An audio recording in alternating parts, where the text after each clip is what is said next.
present to you today are adapted from a program called Imagination Quest. If you want to write that down and Google them, they are a group of very talented performers. Imagination Quest, based in Washington, D.C.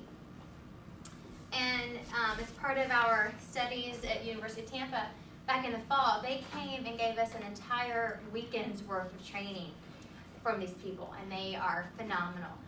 They're very creative, they're very good at what they do, and they infuse all these arts-based instruction activities and strategies into the classrooms in the DC area to reach as many kids as they can. And they're very good at what they do. It's very engaging, very powerful stuff. So we're just hoping to glean a little bit of that magic and that power and share it with you guys today. They believe that arts-based instruction acknowledges and accommodates and respects all the different ways of learning in your classroom. The IQ lessons are designed to incorporate the performing arts and the visual arts. Each lesson engages the body, the mind, the voice, and the imagination. And you'll understand why we do all the gestures and whatever a little bit later on. Their lessons are designed to be implemented within a classroom period. It's not something that you, okay, we're going to do 2 weeks of arts-infused lessons and then you're done with it. No, you do it a little bit of chunk, throughout your day, throughout your week, and the lessons, they build on each other as a whole to enhance your student learning. And this lesson template is not to be used as a substitute for your curriculum, but just as a complement. Okay. They have approach, they call it the 4 R's approach: read, react, respond, and reflect. So, and it's all to promote student engagement.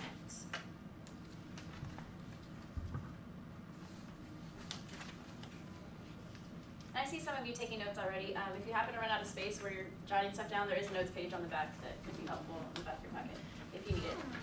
And notice that read, react, respond, and reflect, for those of you that might not have gotten it the first time, it doesn't say anything about science, it doesn't say anything about math, it doesn't say anything about social studies, history, anything. It's just the process, it's the way that we're going to learn the best. You need to read something, you might need to have some sort of reaction to it, whether that's talking to a person about it, some sort of conversation. You need to be able to respond to that. Formulate your own opinion, your own thoughts about whatever it is.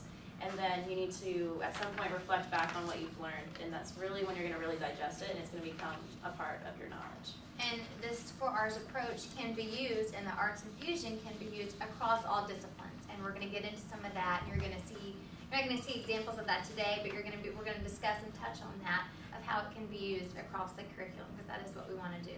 Raise your hand real quick if you are a language arts teacher. Okay, science, math, PE, arts, in the arts somewhere.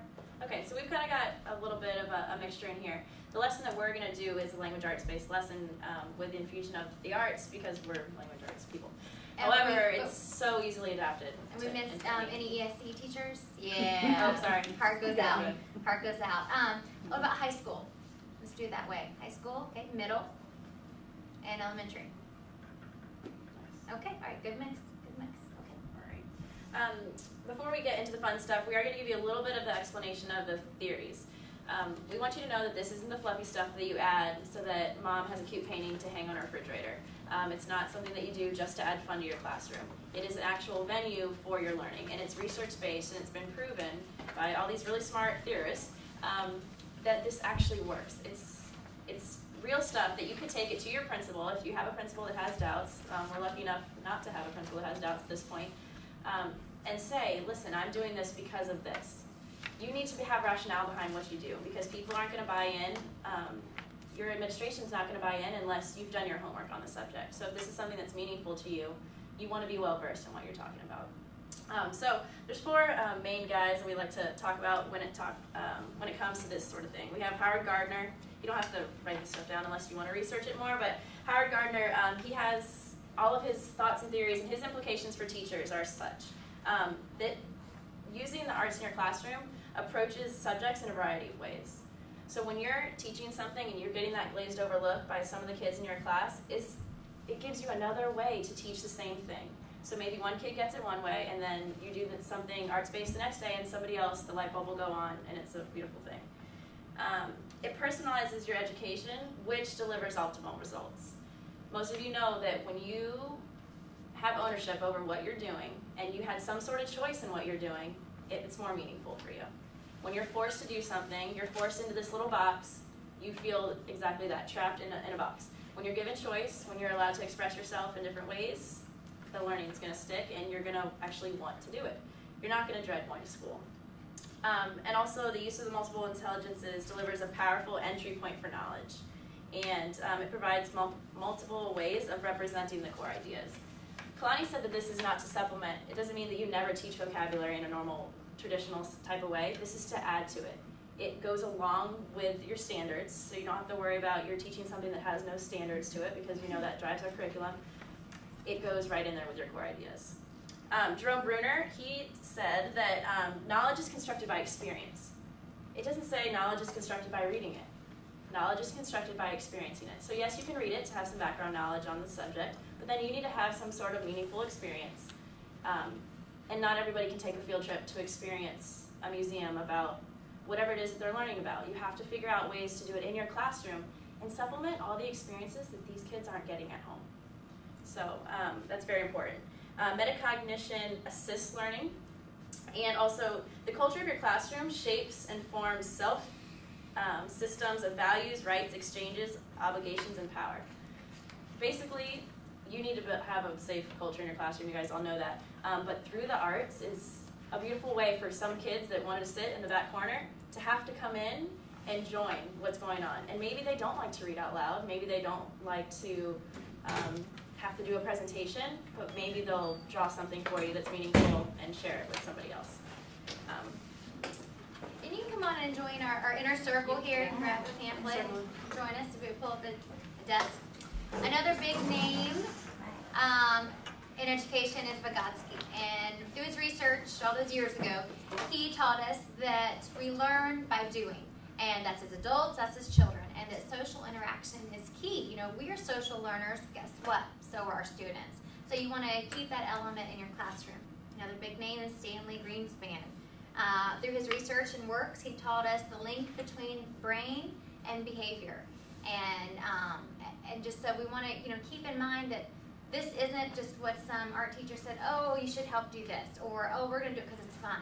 No, this is research-based, grounded in theory, for years and years and years and years. It's not that we just said, oh, let's do it because it's fun. So just something to keep in mind and throw those names out there when your principal says, why are you doing this? Oh, there's too much fun in there, that classroom's too loud, what's going on? Well, according to Vygotsky, and you just go from there. Or, follow up on these readings. So just to give you some kind of ammo under your belt. So. The next thing we would like to point your attention to is that if you flip the page past the agenda, there should be a list of the multiple intelligences. There's some of the intelligences, and then over to the side, there's what the students could actually do that goes with that intelligence. So it's just kind of a little thing for you to look at, and then down at the bottom, there's actually a list of all the intelligences that are going to be addressed in the lesson that we are going to give you guys the experience of today. So we're going to give you about 2 to 3 minutes just to read over that yourself. I don't want to read it to you. You guys are all capable adults. So read it to yourself, and then when somebody next to you seems like they're done reading, you can go ahead and share any, maybe you realize that you're doing some of this stuff in your classroom already, or you might have the simple comment of saying, I really didn't know about this yet, but I'm excited to learn. We just want to give you the time to share what you're doing already, your experiences with multiple intelligences already in your classroom with your neighbor.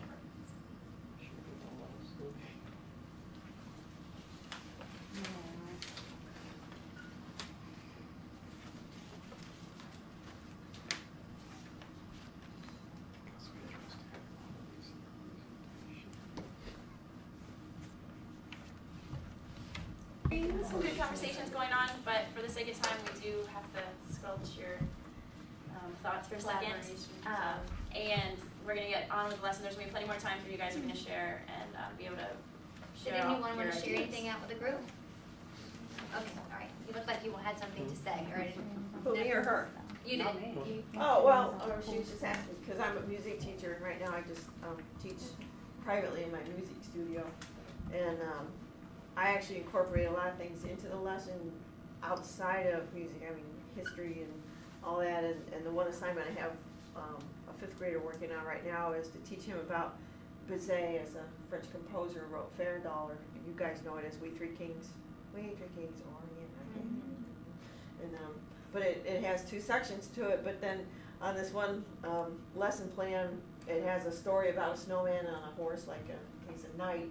And so he has to do an extension on it where now he takes the story, and it has 3 different pictures of the snowman in action, and he's got to, it started out where he had to put 2 simple sentences describing each picture, and then from the 3 of those he picks one that he wants to develop a story on, but the story has to include musical content with it, like what kind of instrument would you use to describe this kind of movement or sound reproduction that would, be to that. And then from there I'm going to have him do a storyboard on it, and then sketch out the pictures and do a digital songbook, and he's all excited about creating the song that goes with the story. It's huge student ownership right there. Yeah, that's amazing. Yeah. Very good. He's a really creative kid too. I mean, he can handle it. So. Well, thank you for sharing. That's awesome. So we're going to go ahead and get started. One thing we also put in your packet, I mean, I love giving teachers things to go home with. What are you going to give me? What can I go home with and take, right? So we just provided for you, the actual lesson that we're doing today. And the lesson that we're going to model for you is actually 2 Imagination Quest lessons. We're just fusing them together to give you more bang for your buck. And it has all of the national arts standards and everything on there for you. And then there's also a T-chart that we'll use at the end. It's like a reflection piece for you to jot down your practical classroom implications and ideas. So. And just like any good teacher is going to do, we're adapting this lesson plan that's meant for probably 3rd through 5th graders standard-wise, and we're going to present it to you in a different way. We are going to start out by, we're going to be using the book, The Night I Followed the Dog. Raise your hand. But not yet. Oh, remember? You're right. Right. We've got to build that classroom community, and the way to do that is to engage everyone. And you want to kind of show them what the example of using your body, your voice, and your mind, and your imagination, what that looks like and what that means. And so I'm going to invite you to share your name with the group. And when you share your name, please say your name and come up with a movement or gesture that symbolizes your name, or however you want to display it. And then we're going to repeat your name back to you and do the gesture back to you. And as always, it's building that community of trust, and you don't want to exclude if someone just says, I don't want to do it. Okay, fine. You don't have to do it. We're not forcing you. We hope you join us, and when you see all the fun that everyone else is having, hopefully you're going to want to join in too. So it is easier if you stand to do your movement. So, and as your teacher, of course, I'm going to model it first for you. So if you guys want to stand. Got to get you up and moving. It's after lunch.